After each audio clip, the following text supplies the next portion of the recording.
ഇത്? എന്താ ഇവിടെ? അല്ല സാർ, എന്റെ ഹൈബ്രോ പെൻസിന്റെ അടപ്പ് ഇതിനകത്തായി പോയി. അത് എടുക്കാൻ വേണ്ടി ഇരിക്കുകയാണ്. ഇറങ്ങി ഇവിടെ ഇറങ്ങി വാ. എന്തുപറ്റി? അയ്യോ, തല മുട്ടി സാറേ. തല മുട്ടും. മേക്കപ്പ് ഒക്കെ മതി, മേക്കപ്പ് ഒക്കെ മതി. മനസ്സിലായല്ലോ? മനസ്സിലായി. ഇതെന്താ ഇത്? സാർ അതെന്റെ മേക്കപ്പ് ബോക്സ്. തുറക്കാം സാർ.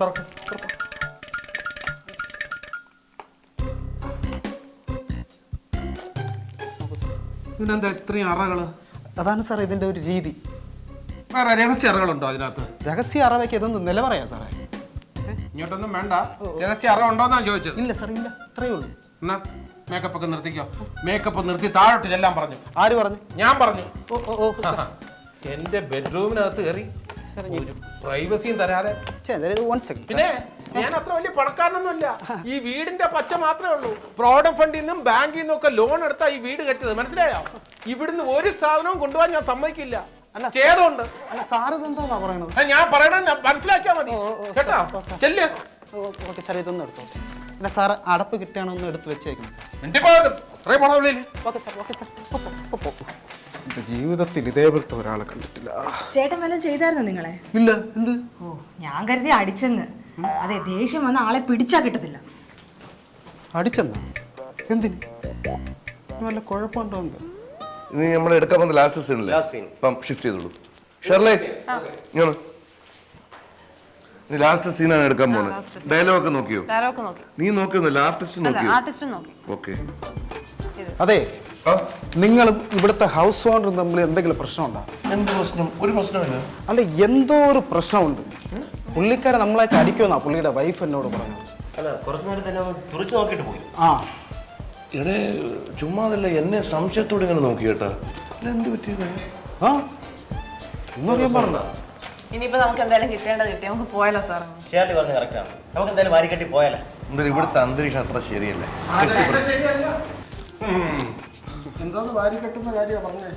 ഞങ്ങൾ ഈ പാക്കപ്പ് ആവുന്ന കാര്യം പറയാം. മനസ്സിലായി. എന്ത് പാക്ക് ചെയ്യുന്നതിന്റെ കാര്യം എന്നാ ചോദിച്ചേ? സാർ, ഈ പാക്കപ്പ് എന്ന് വെച്ചാൽ ലൈറ്റും ക്യാമറയും കൊണ്ടുപോകും. അതാണ്. അത് കൊണ്ടുപോക്കോ. വേറെ ഒന്നും കൊണ്ടുപോകാൻ ഞാൻ സമ്മതിക്കില്ല. അല്ല, ഞങ്ങൾ വേറെ എവിടെ നിന്ന് എന്ത് കൊണ്ടുപോകാ സാറേ? വേറെ ഒന്നും കൊണ്ടുപോകാൻ പറ്റില്ലടോ. ഞാൻ ബ്ലാക്ക് ബെൽറ്റാ. ബ്ലാക്ക് ബെൽറ്റ് ദീപാങ്കുരൻ കേട്ടിട്ടുണ്ടോ? അത് ഞാനാണ്. നിങ്ങൾ ഇതിനു മുമ്പ് വേറെ ഏതൊക്കെ വീടുകളിൽ ഷൂട്ട് ചെയ്തിട്ടുണ്ട്? ഞങ്ങൾ ഒരുപാട് വീട്ടിൽ ഷൂട്ട് ചെയ്തിട്ടുണ്ട്. അതെനിക്കറിയാം. അങ്കമാലിയിലെ ഒരു മോഹന്റെ വീട് ഷൂട്ട് ചെയ്തിട്ടുണ്ടോ?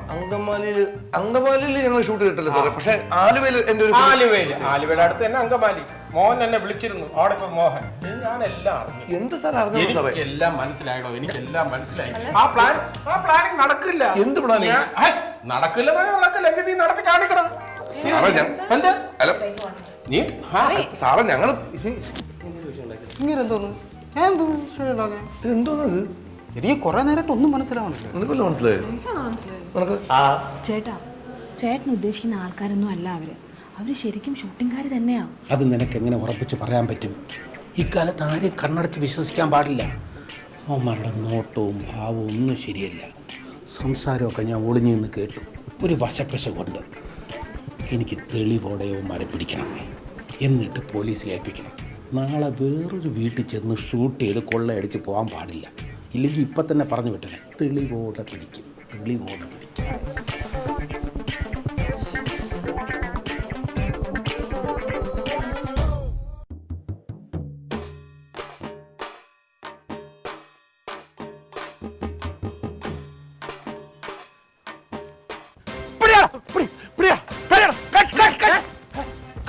കള്ളനോ? എന്തോന്ന് സാറേ കാണിക്കുന്നത്? നല്ലൊരു ഷോട്ടായിരുന്നു. ഇത് നിങ്ങളുടെ ആർട്ടിസ്റ്റ് ആയത്. എന്താ ഷെർലി, ഫീൽഡ് ക്ലിയർ ചെയ്യണ്ടേ? ക്ലിയർ ചെയ്ത് നാശം.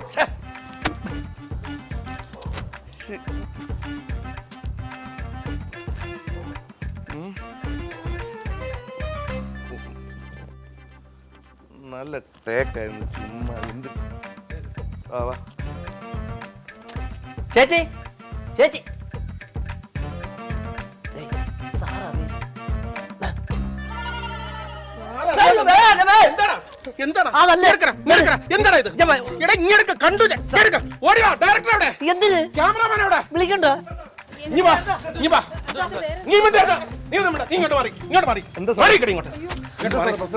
അതെ, കേക്കണോ?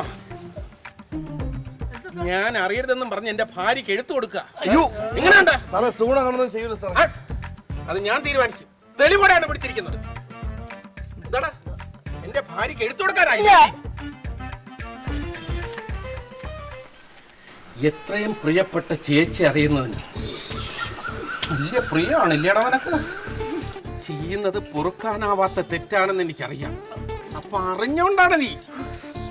വേറെ ഒരു നിർവാഹവും ഇല്ലാത്തത് കൊണ്ടാണ്.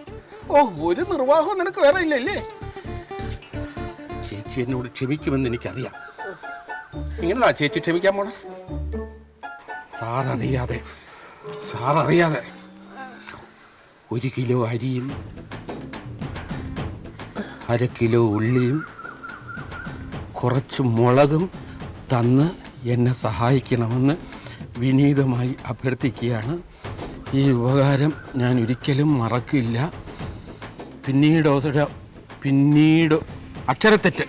പിന്നീടൊരവസരത്തിൽ ഇതെല്ലാം തിരിച്ചു തന്നോളാം എന്ന് സ്വന്തം കുക്കു സുഗുണൻ ഒപ്പ്. കുക്കെന്ന് പോലെ എഴുതാറിഞ്ഞൂടാ. കുക്കു സുഗുണൻ ഒപ്പ്. ഞാൻ പറഞ്ഞില്ല സാറേ, സുഗുണൻ നിരപരാധിയാ. സുഗുണൻ നിരപരാധിയാ, സമ്മതിച്ചു. എടോ, അരിയും ഉപ്പും മുളകും ഒന്നും ഇല്ലാതെ ഷൂട്ട് ചെയ്യാൻ വന്നതിൻ്റെ ഉത്തരവാദിത്വം ആർക്കാ? പോട്ടെ. എടോ, 2 മണിക്കൂർ ഷൂട്ടിങ്ങിൻ്റെ പെർമിഷനല്ലേ ചോദിച്ചത്? ഇപ്പം മണിക്കൂർ 10 കഴിഞ്ഞു. ഹാള് മാത്രം ഷൂട്ട് ചെയ്തോട്ടെന്നല്ലേ ചോദിച്ചത്? ഇപ്പം ഏതെല്ലാം മുറി ഷൂട്ട് ചെയ്തു? എൻ്റെ ബെഡ്റൂമിൽ വന്ന് ഈ മേക്കപ്പ് മാൻ കിടന്നു. റൈറ്റർ ചാരി കിടന്ന് എഴുതിയത് എൻ്റെ ഭാര്യയുടെ റൂമിൽ. എൻ്റെ മക്കളുടെ റൂമിൽ വേറെ ആരാ? ഹീറോയിൻ. ആദ്യമേ വന്ന് ഒരു ദിവസം ഷൂട്ട് ചെയ്തോട്ടെ സാറെന്ന് ചോദിച്ചാൽ അതിലൊരു അന്തസ്സുണ്ടായിരുന്നു. ഞാൻ സമ്മതിച്ചെന്നെ. നല്ല വീടാ, സമ്മതിച്ചു. പക്ഷെ അധ്വാനിച്ചുണ്ടാക്കിയാടോ. എത്ര ലോൺ എടുത്താൽ ഈ വീട് വെച്ചെന്നറിയാമോ? നിങ്ങൾക്കൊക്കെ വെറും തമാശ. ഞങ്ങളുടെ സ്വപ്നമായി ഈ വീട്. അതിൽ ഓരോ സ്ഥലവും ഒരേയുമ്പോഴേ വേദനിക്കുന്ന എൻ്റെ മനസ്സാ. അതെ നിങ്ങൾ ചെയ്ത് ഈ താണി വീണ് കേണപേക്ഷിക്കേണ്ട കാര്യമൊന്നുമില്ല. അന്തസ്സോടെ തലയുയർത്തി നിൽക്കണം. ഇനിയെങ്കിലും ഇതേപോലുള്ള വീടുകൾ ഷൂട്ട് ചെയ്യാൻ പെർമിഷൻ ചോദിക്കുമ്പോൾ ആദ്യമേ സത്യസന്ധമായിട്ട് പറയണം. പിന്നെ ആ വീട് നന്നായിരിക്കത്തക്ക രീതിയിൽ തന്നെ നിങ്ങൾ ഷൂട്ട് ചെയ്യണം. ഇവിടെ ഞാൻ നേരത്തെ പറയേണ്ട ഒരു കാര്യം താൻ പറയേണ്ട കാര്യമാണ്. അത് ഞാൻ ഇപ്പം പറയാം. എന്താ സാർ?